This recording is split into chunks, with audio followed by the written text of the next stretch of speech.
Hello friends, welcome to More sir academy. नमस्कार मित्रांनो, More sir academy ह्या यूट्यूब चॅनलवर मी दीपक मोरे आपलं स्वागत करतो. मित्रांनो, आजच्या लेक्चरमध्ये आपण अभ्यासणार आहोत आर-आर-बी. ओके, पहा या ठिकाणी आपण अभ्यासणार आहोत मित्रांनो आजच्या लेक्चरमध्ये आर-आर-बी ग्रुप डी. ओके, आर-आर-बी ग्रुप डीचा मित्रांनो जो आपला विज्ञान विषयाचा क्लास आहे चालू, हा क्लास नंबर मित्रांनो आपला 5 आजच्या या लेक्चरमध्ये आपण अभ्यासणार आहोत. याआधी मित्रांनो आपण आपला जो क्लास नंबर 1 पासून ते 4 पर्यंत म्हणजे क्लास 1 टू 4 आपण आपल्या YouTube चॅनलवर या ठिकाणी अपलोड केलेले आहेत, त्याचे अभ्यास केलेले आहेत. ज्या विद्यार्थी मित्रांनी ते अभ्यासले नसतील तर मित्रांनो तुम्ही आपल्या मोरे सर अकॅडमी या YouTubeला चॅनलवर जाऊन तिथे तुम्ही ते पाहू शकता. ओके, तर मित्रांनो पहा, जर का तुम्हाला आर-आर-बी ग्रुप डी ची विज्ञान विषयाची परिपूर्ण तयारी करून घ्यायची असेल तर आजच मित्रांनो तुम्ही आपल्या मोरे सर अकॅडमी ह्या YouTube चॅनलला सबस्क्राईब करा आणि बाजूची बेल आयकॉन दाबून ऑल नोटिफिकेशन सिलेक्ट करा. त्याचप्रमाणे मित्रांनो या संदर्भातली संपूर्ण नोटिफिकेशन त्याचप्रमाणे जी काही माहिती आहे ती आपल्या Telegram channel More sir academy याच्यावर सुद्धा तुम्हाला उपलब्ध आहे. त्याचप्रमाणे आपला इन्स्टा आयडी आहे, त्या ठिकाणी सुद्धा या ठिकाणी ती माहिती प्रोव्हाईड केली जाते. म्हणजे मोरे सर अकॅडमी नावाचा आपला इन्स्टा आणि टेलिग्राम चॅनल आहे आणि यूट्यूब चॅनल आहे. या सर्वांना तुम्ही सबस्क्राईब आणि फॉलो करायचं आहे. चला तर मित्रांनो वेळ न घेता सुरुवात करूया आपण आपल्या आजच्या या क्लास नंबर 5 ला. पहा, आजचा आपला पहिला प्रश्न आहे मित्रांनो, पहा तो म्हणजे कोळसा आणि पेट्रोलियम यांचं जतन करण्यासाठी खालीलपैकी काय करायला हवे? हे आपल्याला हा प्रश्न आर-आर-बी ने 2022 ला विचारलेला आहे. आर-आर-बी ग्रुप डी ला 2022 ला विचारलेला हा प्रश्न आहे. पर्याय आहेत तुमच्या समोर, पहा. प्रमाणित तापदीप्त बल्ब ऐवजी CFL दिवे वापरणे टाळावे. त्यानंतर वातानुकूलित यंत्रे किंवा तापन यंत्राचा अतिवापर करू नये. त्यानंतर तिसरा आहे कापूरला जोडून घेणे या सार्वजनिक वाहतूक व्यवस्थेला वापर जो आहे तो या ठिकाणी टाळला पाहिजे. आणि चौथा आहे कोणत्याही परिस्थितीत सौर कुकर टाळले पाहिजे. हे 4 पर्याय आहेत. ह्या प्रश्नाचं उत्तर मित्रांनो तुम्ही 10 सेकंदात द्यायचं आहे. जे पुढच्या 10 सेकंदात तुम्हाला ह्या प्रश्नाचे उत्तर द्यायचे आहे. ओके, चला कमेंट्स करायचे आहेत ह्या प्रश्नाचे उत्तर. ओके, चला मित्रांनो टाइम अप झालेला आहे. तर ह्या प्रश्नाचे योग्य उत्तर काय असणार आहे? तर ह्या प्रश्नाचे योग्य उत्तर आहे पर्याय क्रमांक 2. ते म्हणजेच वातानुकूलित यंत्रे किंवा तापन यंत्राचा वापर जो आहे तो अतिवापर या ठिकाणी करू नये. कारण कोळसा आणि पेट्रोलियम हे आपल्याला जतन करायचे आहे. तर या संदर्भात मित्रांनो पहा, योग्य स्पष्टीकरण जर तुम्हाला समजायचं असेल तर काय आहे, तर कोळसा आणि पेट्रोलियम जे पदार्थ आहेत हे अपारंपरिक ऊर्जा स्रोत आहे. हे आपल्याला परंपरेने या ठिकाणी मिळणारे नाहीयेत. जसं की सौर ऊर्जा. सौर ऊर्जा मित्रांनो आपल्याला हा पारंपरिक स्रोत आहे, हा आपल्याला रोज मिळणार आहे. परंतु कोळसा आणि पेट्रोलियम हे अपारंपरिक ऊर्जा स्रोत आहेत, पहिले हे लक्षात घ्या. आणि ते टिकून ठेवणं आपल्याला काळाची गरज आहे. कारण त्यामुळे ते जतन करून ठेवण्याचे महत्त्वाचे ठरते. कारण मित्रांनो तो एक दिवस ते या ठिकाणी संपणार आहेत. या पृथ्वीवर त्याचा मोठा तुटवडा निर्माण होणार आहे. म्हणून या ठिकाणी जे आपल्याला पेट्रोलियम आणि कोळसा हे जर पदार्थ टिकवायचे असतील तर वातानुकूलित यंत्र आणि मित्रांनो जे आहे तापमान निर्माण करणारे जे यंत्र आहेत यांचा अतिवापर या ठिकाणी टाळायचा आहे. असे ह्या प्रश्नाला व्यवस्थित समजायचं आहे. वळूया मित्रांनो पुढील प्रश्नाकडे. पुढचा प्रश्न आहे मित्रांनो, पहा. खालील विधाने विचारात घ्या आणि योग्य उत्तर या ठिकाणी ओळखायचे आहेत. आपल्याला या ठिकाणी 2 विधानं दिली आहेत, 2 स्टेटमेंट दिलेले आहेत. ते लक्षात घेऊन आपल्याला योग्य उत्तर या ठिकाणी कमेंट्स करायचे आहेत. काय आहे पहा, एक प्रतिक्रिया दरम्यान पदार्थ ऑक्सिजन गमावल्यास कमी झाल्याचे या ठिकाणी सांगितले जाते. दुसरं स्टेटमेंट आहे पहा मित्रांनो, प्रतिक्रियेदरम्यान एखादा पदार्थाला हायड्रोजन प्राप्त जर झाला तो प्राप्त झाल्यानंतर ते कमी झाले असे म्हणतात. असे हे 2 स्टेटमेंट आहेत. त्यांच्या संदर्भात 4 पर्याय तुमच्या समोर आहेत आणि व्यवस्थित विचार करून 10 सेकंदामध्ये ह्या प्रश्नाचे उत्तर द्यायचे आहे. तर पुढच्या उत्तरासाठी तुम्हाला 10 सेकंद या ठिकाणी दिले जातात मित्रांनो. पहा, या ठिकाणी सर्वांनी उत्तर कंप्लीट करायचे आहेत आणि कमेंट बॉक्समध्ये उत्तर द्यायची आहेत. ओके, चला.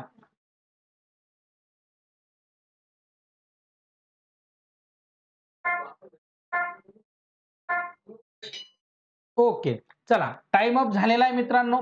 तर ह्या प्रश्नाचे योग्य उत्तर जे आहे मित्रांनो ते म्हणजे पर्याय क्रमांक 2.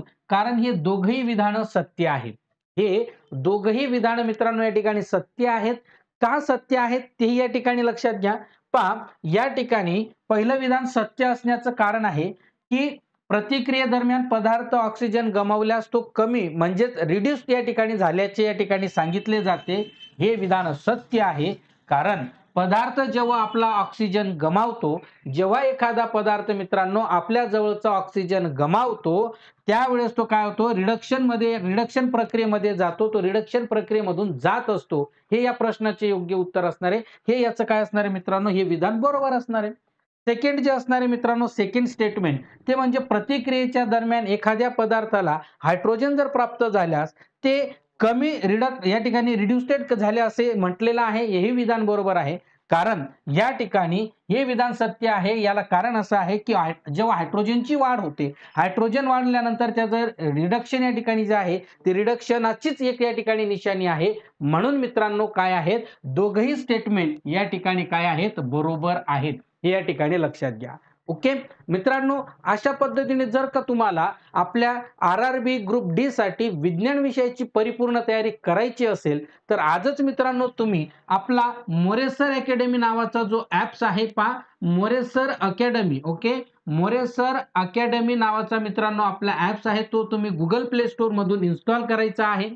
प्राथमिक स्वरूपाची माहिती भरल्यानंतर तुम्ही त्या ठिकाणी इन्व्हॉल्व आणि तुम्हाला RRB ग्रुप डी चे या ठिकाणी कोर्स या ठिकाणी मित्रांनो तुम्हाला घेता येईल. अगदी वाजवी दरामध्ये तुम्हाला हा कोर्स या ठिकाणी मिळणार आहे. ओके, जर का तुम्हाला काही अडचणी आल्यास तर मित्रांनो तुम्ही 9021 28 11 60 या नंबरवर संपर्क करू शकतात. काही WhatsApp मेसेज करू शकतात. काही अडचण नाही मित्रांनो. ओके, चला इथपर्यंत समजलं असेल, कमेंट करा येस ऑर नो मध्ये. ओके, चला पटापट कमेंट्स करत चला आणि ज्या काही अडचणी असतील ते मित्रांनो कमेंट बॉक्समध्ये कळवत चला. यानंतर वळणार आहोत आपण मित्रांनो पुढील प्रश्नाकडे. पुढचा प्रश्न आहे मित्रांनो पहा, तो म्हणजे खालीलपैकी कोणती विधाने बरोबर आहे किंवा आहेत. ओके, कोणती विधाने बरोबर आहे किंवा आहेत. ओके, एक विधान बरोबर आहे की अनेक विधान बरोबर आहेत हे कळवायचं आहे. विधान काय आहेत मित्रांनो पहा, चुंबकीय क्षेत्राची ताकद ताकद जी आहे ती बार मॅग्नेटच्या मध्यभागी सर्वात मजबूत असते. हे पहिलं विधान. दुसरं विधान, कोणत्याही दोन चुंबकीय क्षेत्ररेषा एकमेकांना छेदू शकत नाही. हे दुसरे. आणि तिसरं विधान आहे पहा, चुंबकीय क्षेत्ररेषा नेहमी बंद सतत वक्र तयार करतात. हे तीन विधान आहेत. या तीन विधानांपैकी कोणते विधान किंवा विधाने या ठिकाणी बरोबर आहेत हे तुम्हाला कमेंट बॉक्समध्ये कळवायचं आहे. यासाठी सुद्धा मित्रांनो तुम्हाला 10 सेकंदाचा कालावधी दिला जातो. पटापट या ठिकाणी काय करायचं आहे, कमेंट्स करायच्या आहेत. ओके, चला पटापट कमेंट सर्वांनी करायचे आहेत मित्रांनो. अजिबात घाबरायचं नाही, चुकलं तरी चालेल. ओके, चला 10 सेकंदाचा कालावधी या ठिकाणी संपलेला आहे. आता तुम्ही म्हणणार सर 10 सेकंदच देतात. मित्रांनो आपल्याला RRB क्रॉस करायची आहे. तुम्हाला मॅथ रिझनिंगला सुद्धा वेळ आवश्यक आहे. म्हणून या टॉपिकला तुम्हाला जास्तीत जास्त 10 सेकंद तुम्ही देऊ शकता. जे थोडे हार्डलेस असतील त्या ठिकाणी मात्र तुम्ही थोडाफार विचार करू शकता. ओके, तर ह्या प्रश्नाचं योग्य उत्तर आहे मित्रांनो पहा, ते म्हणजे पर्याय क्रमांक 4 म्हणजेच काय, विधान क्रमांक 2 आणि विधान क्रमांक 3 हे दोन बरोबर आहेत. कोणते कोणते, विधान 2 आणि विधान 3. मात्र विधान हे या ठिकाणी चुकीचे ठरते. कारण पहा या ठिकाणी मित्रांनो पहा, चुंबकीय क्षेत्राची ताकद ही त्याच्या बार मॅग्नेटच्या मध्यभागी सर्वात मजबूत असते. हे चुकीचं विधान आहे. कारण आपला जो मॅग्नेट आहे, जे चुंबक आहे पहा, नॉर्थ आणि साऊथ. ओके, आपण आपल्या मॅग्नेट म्हणजे चुंबकीय क्षेत्राचं जे आहे किंवा मॅग्नेटिक फील्ड या टॉपिक मध्ये आपण ते कव्हर केलेलं आहे. तिथे तुम्ही समजू शकता. नॉर्थ आणि साऊथ म्हणजे या दोघही बाजूंना ते काय असतात, त्याच्या पोलला या ठिकाणी स्ट्रॉंगेबल असतात. त्यांचा मॅग्नेट या ठिकाणी मजबूत असतो. आणि त्यानंतर पुढचं जे म्हटलंय पहा, त्या दोघं बाजूंना मॅग्नेट असतो, मध्यभागी नसतो. मॅग्नेटच्या मध्यभागी ते सर्वात जास्त मजबूत नसते. कोणत्याही दोन चुंबकीय क्षेत्ररेषा एकमेकांना छेदू शकत नाही. हे विधान बरोबर आहे. कारण चुंबकीय रेषा ह्या एकमेकांना छेदत नसतात. हे या ठिकाणी लक्षात घ्या मित्रांनो. ओके, त्यानंतर तिसरं विधान आहे की चुंबकीय क्षेत्ररेषा नेहमी बंद सतत वक्र तयार करतात. यस, ते बंद आणि सतत वक्र पद्धतीने म्हणजेच मित्रांनो पहा अशा पद्धतीने काय करत असतात ते पहा. या ठिकाणी समजून घ्या, हा मॅग्नेट आहे. या त्याच्या साऊथ आणि नॉर्थ या पोल पासून नेहमी काय करत असतात, हे पहा इथून असे काय करत असतात, सतत बंद आणि वक्र आकार काय करत असतात, मॅग्नेटिक फील्ड म्हणजे चुंबकीय क्षेत्र नेहमी निर्माण करत असतात. म्हणजेच ह्या पद्धतीने ह्या प्रश्नाला व्यवस्थित समजायचं आहे आणि त्यांची व्यवस्थित आन्सरिंग करायची आहे. मित्रांनो पहा, आर-आर-बी ग्रुप डी, ओके पहा, ग्रुप डी जो आहे आर-आर-बी नेहमी आपल्या विज्ञान विषयावर, आपल्या विज्ञान ह्या सब्जेक्टवर कमीत कमी सांगतो मित्रांनो तुम्हाला 20 प्रश्न फिक्स असतात विज्ञान ह्या टॉपिकवर आणि जास्तीत जास्त विचार केला तर 25 प्लस असतात. मग याच्यामध्ये काय काय असतं मित्रांनो, तर याच्यामध्ये तुम्हाला असतात भौतिकशास्त्र, रसायनशास्त्र आणि जीवशास्त्र या 3 विषयांना मिळून आर-आर-बी तुम्हाला नेहमी प्रश्न विचारत असते. म्हणून आपण आपल्या मोरे सर अकॅडमी ह्या YouTube चॅनलच्या माध्यमातून आणि ॲपच्या माध्यमातून तुमचे हे तिघही विषय या ठिकाणी कव्हर करून घेणार आहोत.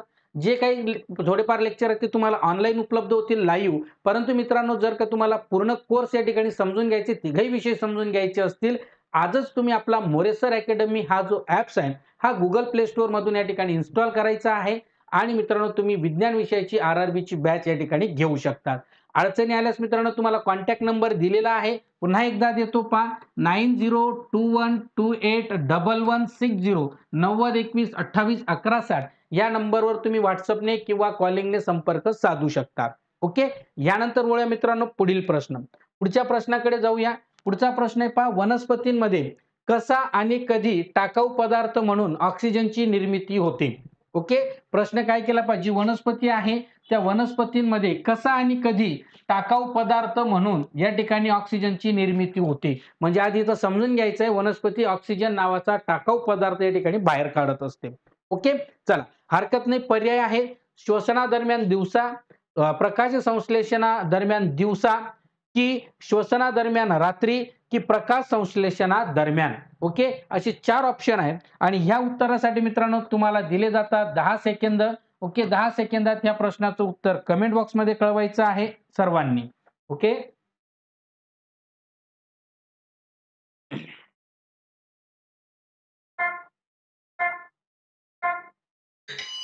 ओके. टाइम अप झालेला आहे. सर्व विद्यार्थी मित्रांनी कमेंट्स करायचे आहेत. ओके. बऱ्याच जणांची उत्तर बरोबर येत आहेत. काही जणांची उत्तरं चुकतायत. हरकत नाही मित्रांनो, ज्यांची चुकता आहेत त्यांनी समजून घ्यायचं आहे, घाबरून जायचं नाही, डिमोटिव्ह व्हायचं नाही आणि काही ठिकाणी मित्रांनो आपल्याला या ठिकाणी कमी समजायचं नाही. कारण टॉपिक तुमच्यासाठीच काही वेगळा असणार आहे. त्याचा अभ्यासापर्यंत तुम्ही पोहोचले नसाल म्हणून तुम्हाला या ठिकाणी हा प्रश्न काही वेगळे वाटत असतील. परंतु टेन्शन घ्यायचं नाही, काळजी करायची नाही. आपल्या मोरे सर अकॅडमी ह्या YouTube चॅनलच्या मार्फत तुम्हाला मी मोरे सर या ठिकाणी संपूर्ण विज्ञान विषयाची परिपूर्ण तयारी या ठिकाणी करून देणार आहे. पहा, ह्या प्रश्नाचं योग्य उत्तर आहे मित्रांनो पर्याय क्रमांक 2, ते म्हणजे प्रकाश संश्लेषणाच्या दरम्यान दिवसा. पहा, याला आधी समजून घ्यायचं आहे. समजून घेत असताना मित्रांनो पहा, पर्याय क्रमांक 2 याचं उत्तर आहे. वनस्पतीमध्ये ऑक्सिजन हा एक काय आहे, टाकाऊ पदार्थ म्हणून प्रकाश संश्लेषणाच्या प्रक्रियेदरम्यान बाहेर टाकला जातो आणि तो या ठिकाणी तयार होत असतो. दुसरा आहे पहा, प्रकाश संश्लेषण फक्त दिवसाच होते कारण यासाठी सूर्यप्रकाशाची आवश्यकता असते. म्हणजेच या ठिकाणी तुम्हाला समजायचं काय आहे, की जी काही प्रकाश संश्लेषण ही प्रक्रिया आहे ही नेहमी दिवसाच घडते. केव्हा घडते? दिवसा घडत असते. दिवसामध्ये घडत असते आणि याला कारण असं आहे, कारण प्रकाश संश्लेषण होण्यासाठी कशाची आवश्यकता असते? आवश्यकता कशाची आहे? तर आवश्यकता असते मित्रांनो या ठिकाणी तुम्हाला सूर्याच्या प्रकाशाची. म्हणजे सूर्यप्रकाश यासाठी महत्त्वाचे असते. काय असते? सूर्यप्रकाश या ठिकाणी महत्त्वाचे असते. म्हणजे या ठिकाणी तुम्हाला समजायचं आहे प्रकाश संश्लेषण नेहमी दिवसाच केलं जातं, वनस्पती घडवत असते. कारण दिवसा सूर्यप्रकाश असतो म्हणून त्याला सूर्यप्रकाशाची आवश्यकता असते. त्याचप्रमाणे मित्रांनो पहा, या प्रकाश संश्लेषणाच्या प्रक्रियेदरम्यान ऑक्सिजन नावाचा जो घटक आहे हा ऑक्सिजन त्यावेळी तो टाकाऊ पदार्थ म्हणून बाहेर काढत असतो आणि हा टाकाऊ पदार्थ आपल्या इतर सजीवांसाठी या ठिकाणी सर्वात मोठी संजीवनी आहे. कारण त्या ऑक्सिजनाशिवाय आपण जगू शकत नाही. पहा, आपले आजी आजोबा आपल्याला म्हणतात की रात्रीच्या वेळी झाडाखाली झोपू नये कारण माणसाला वेगवेगळे असे स्वप्न किंवा अशा जीव गुदमरल्यासारखा होतो किंवा घाबरट होतो. तर या ठिकाणी अंधश्रद्धा होते, तर त्या अंधश्रद्धेला बळी पडू नये. त्याचं सायंटिफिक रिझन असं आहे त्याचं वैज्ञानिक कारण असं आहे की वनस्पती सुद्धा रात्रीच्या वेळी मित्रांनो काय करत असते, कार्बन डायऑक्साईड सोडत असते आणि ऑक्सिजन या ठिकाणी घेत असते. आपण सुद्धा मित्रांनो काय करत असतो, ऑक्सिजन सोडतो, आपलं कार्बन डायऑक्साईड सोडतो आणि ऑक्सिजन घेतो. त्याच्यामुळे ऑक्सिजनाचं प्रमाण कमी होऊन कार्बन डायऑक्साईडचं प्रमाण जास्ती होते, म्हणून आपला जीव घाबरल्यासारखा होतो. तिथे कोणत्याही प्रकारचे इतर घटक नसतात, हे या ठिकाणी समजून घ्यायचं आहे. ओके, तर या ठिकाणी समजलं असेल. वळूया पुढील प्रश्नाकडे. पुढचा प्रश्न मित्रांनो पहा, खालीलपैकी कोणते विधान सत्य आहे? ओके, म्हणजे बरोबर असं विधान आपल्याला या ठिकाणी सांगायचं आहे. हा सुद्धा प्रश्न RRB ग्रुप डी 2022 ला विचारलेला प्रश्न आहे. पहा काय आहे, एका भिंगासाठी वस्तूचे स्थान हे पहिली मुख्य नाभी असते जिची प्रतिमा अनंत स्थित असते. ओके, म्हणजे अनंत अंतरावर असते. दुसरा आहे, एका भिंगासाठी पहिली मुख्य नाभी ज्या वस्तूचे स्थान असते तिची प्रतिमा दुप्पट नाभीय अंतरावर बनते. हे दुसरं स्टेटमेंट आहे. तिसरं स्टेटमेंट आहे मित्रांनो, एका भिंगासाठी द्वितीय मुख्य नाभी वास्तव प्रतिमेचे स्थान असते जिची वस्तू अनंत स्थित असते. हे तिसरं स्टेटमेंट आहे.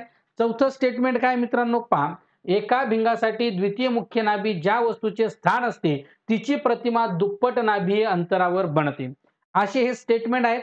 स्टेटमेंट एक वेळेस व्यवस्थित पाहून घ्या, अभ्यासून घ्या आणि यासाठी मित्रांनो तुम्हाला पर्याय 1, 2, 3 आणि 4 दिला जातो. यासाठी तुम्हाला 20 सेकंदाचा कालावधी मित्रांनो या ठिकाणी मी देतो आणि 20 सेकंदात ह्या प्रश्नाचे उत्तर कळवायचे आहे. ओके, चला, युअर टाइम स्टार्ट नाव. पटापट सर्वांनी कमेंट्स करत चला. व्यवस्थित समजून उमजून या ठिकाणी कमेंट्स करा. चुकलं तरी हरकत नाही आणि काहीतरी वेगळं या ठिकाणी मित्रांनो आपल्याला घ्यायचं आहे. ओके, चला पटापट.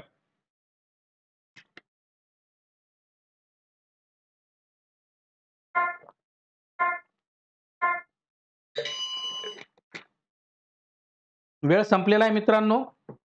पाहूया ह्या प्रश्नाचे योग्य उत्तर काय आहे. तर ह्या प्रश्नाचे योग्य उत्तर आहे मित्रांनो पर्याय क्रमांक 4. ते म्हणजे ए आणि सी हे दोन्ही विधानं. पहा, ए आणि सी हे दोघंही विधानं या ठिकाणी बरोबर आहेत. ओके, हे दोघंही विधानं काय आहेत मित्रांनो, बरोबर आहेत.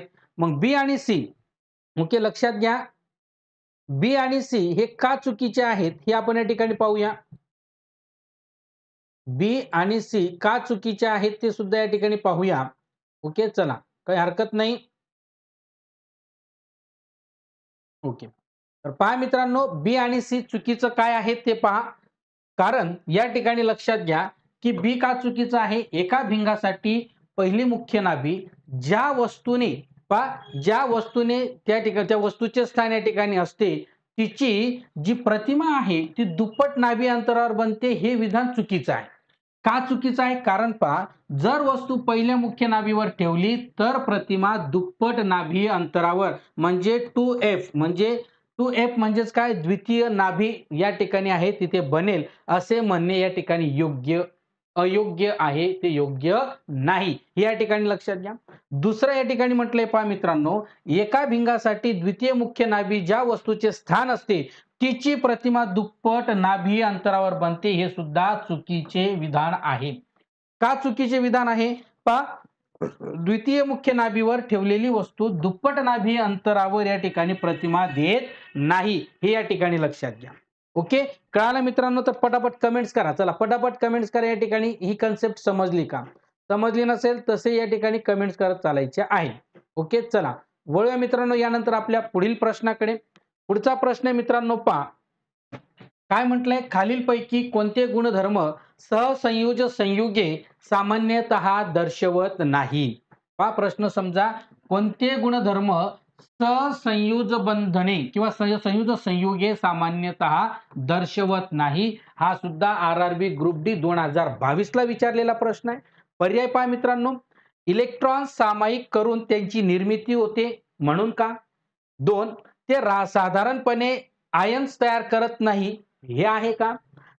तिसरं आहे, ते वीज आणि उष्णतेचे दुर्वाहक असतात. आणि चौथं आहे, ते कार्बनी द्रावकात द्रावणीय नसतात. ओके, चला, तर 10 सेकंदात पटापट या प्रश्नाचे उत्तर कळवायचं आहे. तुम्हाला 10 सेकंदाचा वेळ दिला जातो. ओके, चला पटापट.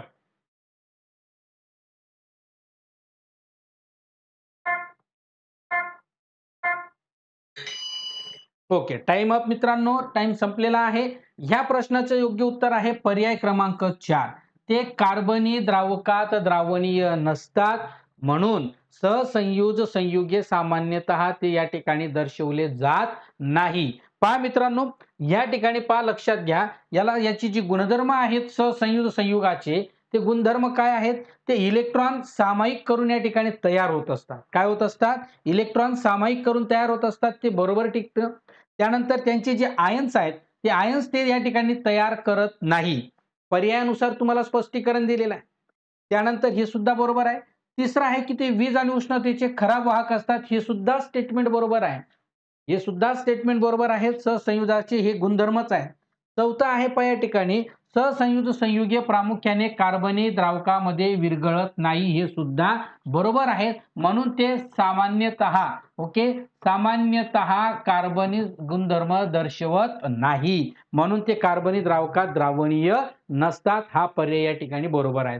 हे या ठिकाणी सहसंयुज जे आहेत, सहसंयुज संयुगांचे हे गुणधर्म आहेत, ते या ठिकाणी लक्षात घ्या. म्हणजेच प्रश्न तुम्हाला कसाही फिरून आला, कोणत्याही पद्धतीने फिरून आला, तो जमला पाहिजे मित्रांनो. ओके, चला हरकत नाही, वळूया पुढील प्रश्नाकडे. पुढचा प्रश्न मित्रांनो पहा, पुढचा प्रश्न आहे, कॅल्शियम सल्फेट डिहायड्रेट हे कशाचे रासायनिक नाव आहे? पहा काय म्हटलेलं आहे, कॅल्शियम सल्फेट डिहायड्रेट हे कशाचे रासायनिक नाव आहे? पर्याय आहे जिप्सम, धुण्याचा soda, baking powder, plastic of Paris. Okay, चला तर यासाठी 10 सेकंदाचा वेळ तुम्हाला या ठिकाणी दिला जातो मित्रांनो. पटापट या ठिकाणी कमेंट्स करा आणि या प्रश्नाची उत्तरं द्यायची आहेत. ओके, चला पटापट कमेंट सर्वांनी करायची आहे, सर्वांनी कमेंट करायची या ठिकाणी. चला पटापट. ओके, पहा तर ह्या प्रश्नाचं उत्तर आहे मित्रांनो, ते म्हणजे पर्याय क्रमांक 1 हे या ठिकाणी बरोबर आहे, ते म्हणजे जिप्सम. पहा, जिप्सम असा पदार्थ आहे की ज्याचं नाव आहे, रासायनिक नाव, या कॅल्शियम सल्फेट डिहायड्रेटचे रासायनिक नाव या ठिकाणी जिप्सम आहे. काय आहे? जिप्सम आहे. आता याचं स्पष्टीकरण व्यवस्थित समजून घ्या. याचे स्पष्टीकरण मित्रांनो पहा, जिप्सम जो आहे हा या ठिकाणी कॅल्शियम सल्फेट आणि H2O म्हणजे पाणी या रासायनिक संरचनेने ओळखले जाते. कशाने ओळखले जाते? कॅल्शियम सल्फेट आणि H2O म्हणजेच पाणीने या ठिकाणी तो ओळखला जातो. त्यानंतर पहा, हे प्लास्टर ऑफ पॅरिस म्हणजे पी बनवण्यासाठी वापरलं जातं. कशासाठी वापरलं जातं? प्लास्टर ऑफ पॅरिस यासाठी बनवण्यासाठी वापरलं जातं, हे सुद्धा लक्षात घ्या. पी म्हणजे काय? Calcium sulphate hemihydrate. काय म्हटलंय? हेमीहायड्रेट, जो जिप्सम तापवून, काय करून? जिप्सम तापवून या ठिकाणी डिहायड्रेशन करून तयार केला जातो. म्हणून तुम्हाला पर्यायामध्ये प्लास्टिक ऑफ पॅरिस ही सुद्धा पर्याय दिलेला आहे, जो परिपूर्ण चुकीचा आहे. ओके, पहा, धुण्याचा सोडा जर विचार केला तर धुण्याचा सोडा या ठिकाणी Na2CO, ओके, म्हणजेच काय? सोडियम कार्बोनेट आणि वॉटर जे असतं यांच्या मिश्रणातून मिळतं, त्याला धुण्याचा सोडा. बेकिंग सोडा सोडियम हायड्रोकार्बोनेट या ठिकाणी असतो, सोडियम बाय कार्बोनेट त्याला म्हणतात. आणि प्लास्टर ऑफ पॅरिस म्हणजे मित्रांनो सोडियम सल्फेट आणि पाणी म्हणजे जिप्सम पासून तयार होत असते. या तिघही घटकांना व्यवस्थित समजा आणि हेही जे आहे मित्रांनो, हेही गुणधर्म समजा. म्हणजेच काय? जिप्समच्या बाबत कोणत्याही प्रकारे तुम्हाला आरआरबीने प्रश्न विचारला तर तो व्यवस्थित तुम्हाला आता सोडवता आला पाहिजे. आता हा विचारला, नंतर कोणता विचारतील सांगता येणार नाही, म्हणून ते लक्षात घ्यायचं आहे. ओके, तर मित्रांनो अशीच विज्ञानाची तुम्हाला परिपूर्ण तयारी करून घ्यायची असेल, आरआरबी ग्रुप डी साठी असेल, त्यानंतर एसएससी जीडी साठी असेल, एनटीपीसी साठी असेल. पहा कशासाठी मित्रांनो, तुमचा आरआरबी ग्रुप डी साठी, त्यानंतर एनटीपीसी, ओके, एनटीपीसी साठी असेल किंवा तुमचा एसएससी जीडी असेल मित्रांनो, या संपूर्ण साठी जर का तुम्हाला या सर्व एक्झाम साठी यांची तयारीसाठी जर तुम्हाला विज्ञान विषयाची परिपूर्ण तयारी करायची असेल तर आजच आपला मोरेसर अकॅडमी हा ॲप जो आहे तो तुम्ही इन्स्टॉल करा. आणि मित्रांनो तुम्हाला या ठिकाणी तुमच्या गरजेनुसार आरआरबी असेल, एनटीपीसी असेल, एसएससी जीडी असेल, या सर्वांसाठी विज्ञानाचा स्पेसिफिक कोर्स तुम्हाला या ॲप्समध्ये दिलेला आहे. तसेच आपल्या मोरेसर अकॅडमी या YouTube चॅनलच्या माध्यमातून तुम्हाला लाईव्ह सेशनमध्ये या ठिकाणी मिळणार आहेत. तर मित्रांनो ज्या विद्यार्थ्यांना तयारी करायची असेल तर आजच तुम्ही आपला हा ॲप इन्स्टॉल करा आणि मोरेसर अकॅडमी या YouTube चॅनलला सबस्क्राईब करा आणि जास्तीत जास्त विद्यार्थी मित्रांपर्यंत शेअर करा. ज्या ज्या विद्यार्थ्यांना व्हिडिओ आवडत असेल त्यांनी व्हिडिओला लाईक करा आणि शेअर करा. आपले इतर प्लॅटफॉर्म आहेत मित्रांनो, तो म्हणजे टेलिग्राम चॅनल आहे आपला, मोरेसर अकॅडमी नावाचा आपला टेलिग्राम चॅनल आहे, त्यालाही सबस्क्राईब करा, फॉलो करा. इन्स्टा आयडी आपल्यावाली मोरे सर अकॅडमी, त्यालाही फॉलो करा. म्हणजेच येणारा नवनवीन नोटिफिकेशन, नवनवीन घटक तुम्हाला या इतर सोशल मीडिया माध्यमातून सुद्धा उपलब्ध होईल. तर सर्वांनी आपल्या या More sir academy Insta ID, त्यानंतर टेलिग्राम चॅनल आणि यूट्यूब चॅनल आणि तसेच आपल्या ॲप्सला या ठिकाणी इन्स्टॉल करून फॉलो करा आणि त्यांना सबस्क्राईब करा. ओके. यानंतर वळूया मित्रांनो पुढील प्रश्नाकडे. पुढचा प्रश्न आहे मित्रांनो पहा, मानवी हृदयात विस्फारणादरम्यान खालीलपैकी कोणत्या घटना घडतात? कोणत्या दरम्यान? विस्फारणादरम्यान खालीलपैकी कोणत्या घटना घडतात? हा सुद्धा आरआरबीने मित्रांनो, आरआरबीने 2022 ला विचारलेला प्रश्न आहे. पर्याय आहेत पहा, रक्त निलयात प्रवेश करते, रक्त फुफ्फुसात प्रवेश करते, रक्त निलयातून बाहेर पडते आणि रक्त महाधमनीत प्रवेश करते. चारही पर्यायांपैकी कोणती घटना या ठिकाणी घडते? तुम्ही या ठिकाणी मित्रांनो कमेंट्स करायच्या आहेत. या प्रश्नाचे उत्तर तुम्हाला यासाठी दिलेला वेळ लक्षात घ्या आणि उत्तर द्यायची आहेत. ओके, चला पटापट.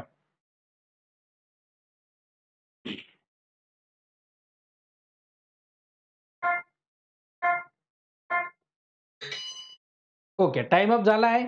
ज्या विद्यार्थ्यांनी मित्रांनो अजून चॅनलला सबस्क्राईब केलं नसेल त्यांनी पटापट सबस्क्राईब करा. जे नवीन जुळतायत त्यांनीही सबस्क्राईब करा. चला तर मित्रांनो पाहूया ह्या प्रश्नाचे योग्य उत्तर. तर ह्या प्रश्नाचे योग्य उत्तर आहे पर्याय क्रमांक 2. ते म्हणजे रक्त फुफ्फुसात प्रवेश करते. ही जी घटना केव्हा घडते? तर ही मानवी हृदयात विस्फोरणाच्या दरम्यान ही घटना घडत असते. कसं? तर या ठिकाणी पाहून घ्या. तर मित्रांनो पहा, रक्त निलयातून बाहेर पडणे म्हणजे ज्या ठिकाणी संकोचना दरम्यान, कशा दरम्यान? संकोचना दरम्यान होते आणि विस्फोरणादरम्यान ही होत नाही. आणि रक्त महाधमनीत जेव्हा संकोचना दरम्यान डाव्या निलयातून बाहेर पडते त्यावेळेस या ठिकाणी या गोष्टी या घडत असतात. मित्रांनो, मानवी हृदय ज्यावेळेस आपण अभ्यासलेला आहे, ज्या ठिकाणी अभ्यासत आहोत त्यावेळेस तुम्हाला याची संपूर्ण कन्सेप्ट आणि संपूर्ण घटक या ठिकाणी क्लिअर होतील. म्हणजेच काय, तुम्हाला प्रत्येक टॉपिक हा एक जीवशास्त्राचा म्हणजेच काय बायोलॉजीचा हा टॉपिक आहे. या संपूर्ण टॉपिक आपण आपल्या कोर्समध्ये कव्हर केलेले आहेत. ते संपूर्ण समजून घेण्यासाठी आजच तुम्ही आपल्या YouTube चॅनल आणि त्याच पद्धतीने आपल्या मोरे सर अकॅडमी जो ॲप्स आहे याला भेट द्या. तिथे तुम्हाला सर्व मिळेल. पुढचा प्रश्न मित्रांनो पहा, मुखावाटे घेण्याच्या संतती प्रतिबंधक गोळ्या टिंब थांबवण्याचे कार्य करतात. पहा, प्रश्न व्यवस्थित समजा. मुखावाटे घेण्याच्या संतती प्रतिबंधक गोळ्या टिंब थांबवण्याचे कार्य करतात. आरआरबी ग्रुप डी 2022 ला विचारलेला प्रश्न आहे आणि ह्या प्रश्नाची पुनरावृत्ती म्हणजे हा जो आहे हा प्रश्न बऱ्याच वेळा म्हणजे पुन्हा पुन्हा या ठिकाणी विचारला गेलेला आहे. म्हणून या प्रश्नाला व्यवस्थित समजून घ्यायचं आहे. पहिले तुम्ही या प्रश्नाला काय उत्तर देणार ते कमेंट बॉक्समध्ये नक्की कळवा. पर्याय तुमच्या समोर आहेत, अंडोत्सर्ग आणि आरोपण, फलन आणि आरोपण आणि चौथा आहे अंडोत्सर्ग आणि फलन. तर यासाठी मित्रांनो तुम्हाला मी या ठिकाणी वेळ देतो. 10 सेकंदात या प्रश्नाचं उत्तर द्यायचं आहे. ओके. हा रिपीटेड झालेला प्रश्न आहे पुन्हा पुन्हा.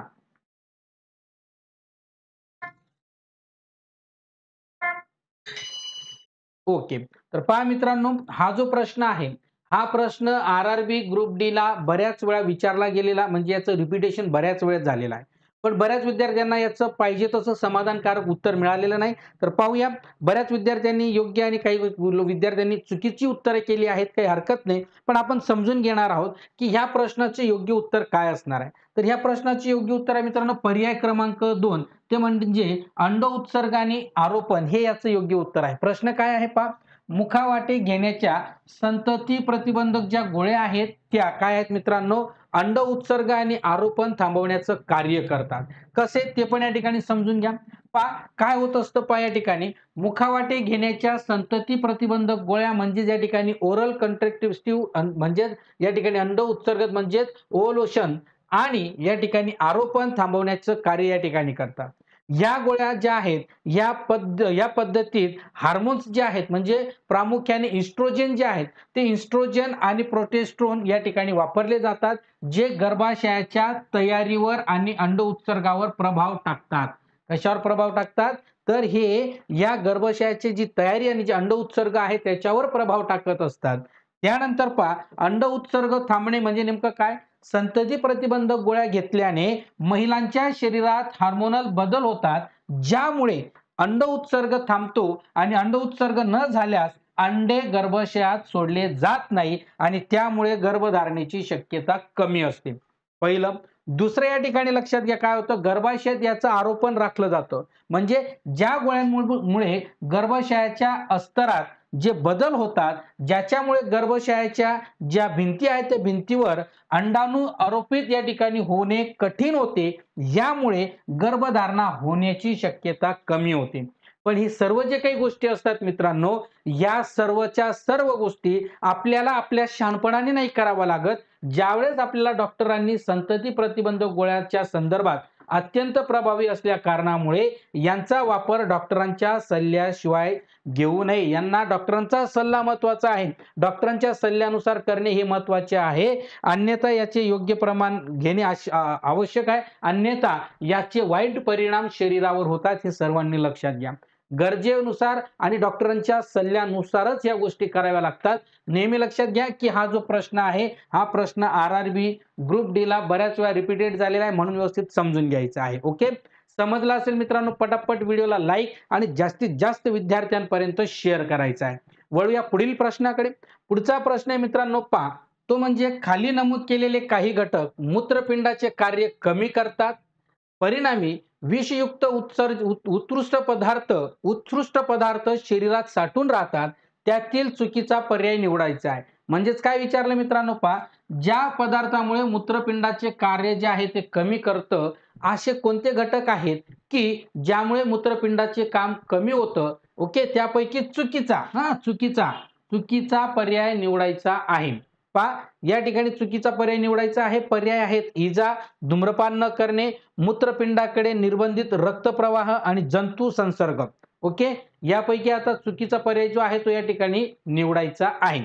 यासाठी मित्रांनो तुम्हाला 10 सेकंदाचा वेळ दिला जातो. चला पटापट या ठिकाणी कमेंट्स करायची आहे या प्रश्नाचे उत्तर. चला पटापट कमेंट्स करत चला.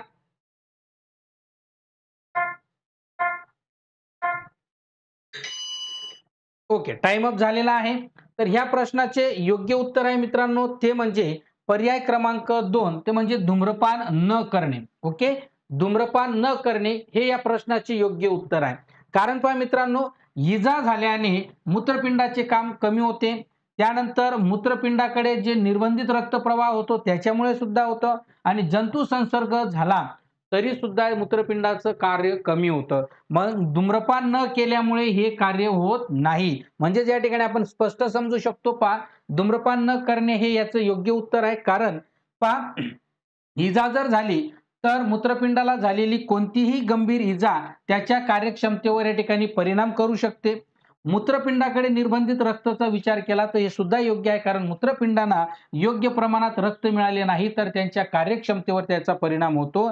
आणि इन्फेक्शन म्हणजे जंतूचा संसर्ग झाला तर दीर्घकालीन जंतू संसर्ग मूत्रपिंड निकामी होण्यासाठी जास्ती कारणीभूत ठरू शकतो. म्हणून या ठिकाणी हे जे तिघही ऑप्शन्स आहेत हे काय आहेत, हे मूत्रपिंडाचं कार्य कमी करण्याचं या ठिकाणी काम करत असतात. पण धूम्रपान न केल्यामुळे मूत्रपिंडाला कोणत्याही पद्धतीचा या ठिकाणी कार्यक्षमता कमी होण्यासाठी तो बाधित ठरत नाही. असं झालं असतं मित्रांनो तर वेगळ्याच पद्धतीने घडलं असतं. म्हणून ऑप्शन नुसारच तुम्हाला या प्रश्नाचं उत्तर लगेच मिळून जाणार आहे. ओके, चला यानंतर पुढील प्रश्नाकडे वळूया. पुढचा प्रश्न आहे मित्रांनो, पहा, लैंगिक प्रजनन करणाऱ्या एका जीवातील गुणसूत्राची संख्या 2n बरोबर 18 आहे. त्यात किती अलिंगी गुणसूत्रे असतील? पहा, गुणसूत्राचा म्हणजेच क्रोमोझोमच्या संदर्भातला हा प्रश्न आहे. हा व्यवस्थित समजून या ठिकाणी उत्तर द्यायचे आणि लक्षात घ्यायचे. पर्याय आहेत 16, 15, 18 आणि 17. कमेंट्स बॉक्समध्ये उत्तर टाकायचं आहे. कमेंट बॉक्समध्ये उत्तर द्यायची आहेत. 10 सेकंदात उत्तर आलं पाहिजे मित्रांनो, 10 सेकंदात उत्तर आलं पाहिजे. प्रश्न समजला की व्यवस्थित लक्षात येईल.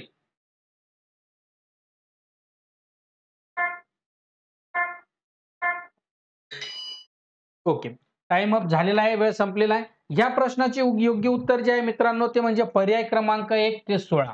काय आहे 16? काय म्हटलंय, लैंगिक प्रजनन करणाऱ्या एका जीवातील, म्हणजे असं म्हटलेलं नाही की मानवातले, एका जीवातील कुठला तरी जीव आहे त्याची गुणसूत्रांची संख्या किती दिली आहे, 2n बरोबर 18 दिलेली आहे. तर त्याच्यातली अलिंगी गुणसूत्र किती असतील हे लक्षात घ्यायचं आहे, हे आपल्याला कळवायचं आहे. तर ते किती असतील, 16. कसे असतील तेही लक्षात घ्या. पहा मित्रांनो, लैंगिक प्रजनन करणाऱ्या जीवामध्ये 2n18 म्हणजेच काय, याचा अर्थ काय की ज्या जीवामध्ये एकूण 18 गुणसूत्र आहेत. किती आहेत? 18 गुणसूत्र आहेत. आणि ज्यामध्ये शारीरिक म्हणजे अलैंगिक गुणसूत्रे आणि अलैंगिक गुणसूत्रे दोघेही असणार आहेत. ओके, कोणते कोणते? सेक्शुअल आणि असेक्शुअल असे दोघेही क्रोमोझोम त्याच्यामध्ये असणार आहेत. म्हणजेच काय, शारीरिक गुणसूत्र जर विचार केले तर त्यांच्या वाढीसाठी आणि विकासासाठी ते जबाबदार असतात. आणि लैंगिक गुणसूत्र हे कशासाठी असतात? तर हे असतात मित्रांनो लिंग निश्चित करण्यासाठी. कशासाठी? लिंग निश्चित करण्यासाठी. म्हणजेच आपण जर पाहिलं मानवामध्ये 46 गुणसूत्र आहेत. किती आहेत? 46 गुणसूत्र आहेत. या 46 गुणसूत्रांमध्ये एकूण किती जोड्या झाल्या? त्यांच्या 23 जोड्या झाल्या. 23 जोड्यांपैकी 22 जोड्या जशा अलैंगिक गुणसूत्राच्या असतात, त्यापैकी एकच जोडी किती? एकच जोडी ही कशाची असते? लिंग गुणसूत्राची असते, जे लिंग ठरवण्याचं काम करत असते. ओके, त्याच पद्धतीने एका सजीवामध्ये जर गुणसूत्रांची संख्या 2n दिली म्हणजे त्यांची जोडीच दिली. किती दिली? 18 दिली आहेत.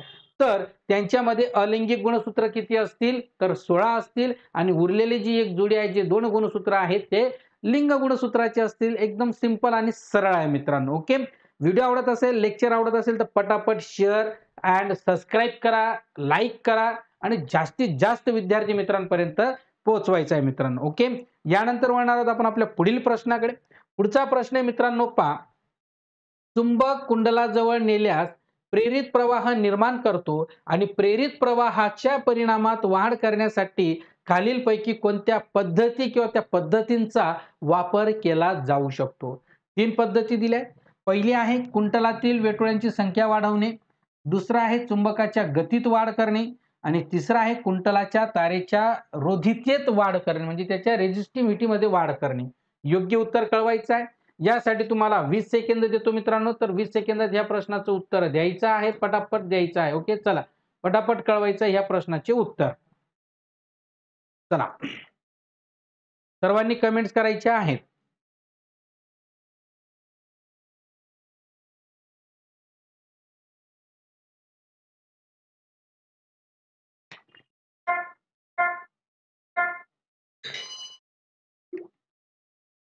चला, वेळ संपलेला आहे मित्रांनो. ओके, आता ह्या प्रश्नाचे जे योग्य उत्तर आहे मित्रांनो, ते आहे या ठिकाणी पहा, पर्याय क्रमांक 2. केवळ एक, केवळ पर्याय क्रमांक 1 हे याचं उत्तर आहे. कुंडलातील वेटोळाची संख्या वाढवणे. कशासाठी? प्रेरित प्रवाहाच्या परिणामात जर आपल्याला वाढ करायची असेल, पहा प्रेरित प्रवाहाच्या याच्यात वाढ करायची असेल तर पहा फॅरेडेच्या विद्युत चुंबकीय प्रेरणांच्या नियमानुसार, म्हणजेच फॅरेडेच्या इंडक्टर करंटच्या संदर्भातला हा नियम आहे, जो आपल्याला कोणी दिलेला आहे? तर फॅरेडेने दिला आहे मित्रांनो. कोणी दिला आहे? फॅरेडेने हा नियम दिला आहे. आणि हा चुंबकीय क्षेत्रातील बदलाच्या दरावर अवलंबून असतो. कशावर अवलंबून असतो? चुंबकीय क्षेत्राच्या बदलाच्या दरावर हा अवलंबून असतो. हे या ठिकाणी लक्षात घ्या. ओके, यानंतर वळूया पुढील प्रश्नाकडे. पुढचा प्रश्न आहे मित्रांनो, पहा. एखाद्या ताऱ्याच्या दृश्यमान स्थितीत थोडेसे परिवर्तन होते, कारण काय म्हटलंय पहा, एखाद्या ताऱ्याच्या दृश्यमान परिस्थितीत थोडेसे परिवर्तन होते कारण वातावरणाची भौतिक परिस्थिती स्थिर असते, वातावरणात वायूंचे मिश्रण असते, वातावरणात भौतिक परिस्थिती या ठिकाणी बदलत राहते. आणि चौथा आहे वातावरण तारांच्या प्रकाशाचे विकिरण असते. ओके, तर कमेंट्स करायचे मित्रांनो. ह्या प्रश्नाचे उत्तर आपल्या 20 सेकंद सुद्धा यासाठी तुम्हाला देतो. चला पटापट, सॉरी 30 दिले गेले, चला 30 सेकंदात द्या, काय हरकत नाही. ओके, 30 सेकंद सेट केले गेलेत. पटापट कमेंट्स करा. सर्वांनी कमेंट्स करायचे आहेत मित्रांनो ह्या प्रश्नाचे उत्तर. चला पटापट, चला पटापट कमेंट्स करायचे आहेत. जे विद्यार्थी जोडले गेले ते विद्यार्थ्यांनी व्हिडिओला लाईक, शेअर अँड सबस्क्राईब करायला विसरू नका मित्रांनो. चला पटापट.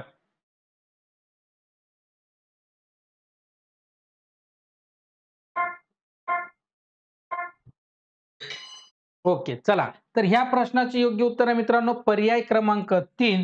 ते म्हणजे वातावरणाची भौतिक परिस्थिती बदलत राहते, त्यामुळे एखाद्या ताऱ्याच्या दृश्यमान स्थितीत परिवर्तन होत असते. पहा, याचे स्पष्टीकरण व्यवस्थित लक्षात घ्या. कारण पृथ्वीच्या वातावरणातील वारे, त्याच्यातलं तापमान आणि वायू यांच्या घनतेतले जे बदल आहेत, त्या बदलामुळे प्रकाशाचं अपवर्तन होते. प्रकाशाचं अपवर्तित होते, ज्यामुळे ताऱ्यांची दृश्यमान स्थिती थोडीशी बदलते किंवा लुकलुकण्याचा अनुभव आपल्याला या ठिकाणी येत असतो. ओके मित्रांनो, पहा तुम्हाला पुन्हा एकदा सांगतो की जर का तुम्हाला आपल्या या आर-आर-बी ओके, आर-आर-बी ग्रुप डी साठी असेल, त्यानंतर एन-टी-पी-सी असेल, ओके, त्यानंतर तुमचं एस-एस-सी जी-डी असेल, या सर्वांसाठी मित्रांनो जर का तुम्हाला विज्ञान विषयाची तयारी करायची असेल, परिपूर्ण विज्ञानाची तयारी करून घ्यायची असेल, तर मित्रांनो आजच तुम्ही आपला मोरे सर अकॅडमी या आपला ॲप्स आहे Google Play Storeला तो इन्स्टॉल करा. तिथून मित्रांनो तुम्ही विज्ञानाची ही बॅच या ठिकाणी पर्चेस करू शकता. ती तुम्ही घेऊ शकता आणि तुमची रेल्वे असेल, एन-टी-पी-सी, एस-एस-सी, जी-डी असेल यांची परिपूर्ण तयारी मित्रांनो तुम्ही आपल्या या मोरे सर अकॅडमी या YouTube चॅनलच्या माध्यमातून आणि आपल्या मोरे सर अकॅडमी या ॲपच्या माध्यमातून करू शकता. तर मित्रांनो पहा, आजच्या ह्या लेक्चरमध्ये आपण या ठिकाणी थांबणार आहोत. आपला मित्रांनो आजचा हा आर-आर-बी ग्रुप डीचा विज्ञान विषयाचा 5वा जो आहे हा क्लास आहे. 5वा क्लास नंबर आहे. जो आपण क्लास नंबर जो आहे तो 5 पाहिला. आपलं हे क्लास 5वं होतं. या आधीचे क्लास जे आहे 4 पर्यंत जर तुम्ही पाहिलं नसेल, तर ते आपल्या YouTube चॅनलवर उपलब्ध आहेत. मित्रांनो, तुम्हाला जर का विज्ञान विषयाची तयारी करायची असेल, समजून घ्यायची असेल, तर रोज सकाळी आपला 11 वाजता मोरे सर अकॅडमी या YouTube चॅनलवर लाईव्ह असते. सर्वांनी ते जॉइन करायचं आहे. ओके. आजचा ह्या व्हिडिओ लेक्चर तुम्हाला कसा वाटलं, आजचा क्लास कसा वाटला, तर मित्रांनो तुम्ही कमेंट बॉक्समध्ये नक्की कळवा. जर का तुम्हाला या ठिकाणी हा क्लास आवडला असेल आणि तुम्ही चॅनलवर नवीन असाल, तर चॅनलला सबस्क्राईब करा आणि मित्रांनो व्हिडिओला लाईक करायला विसरू नका.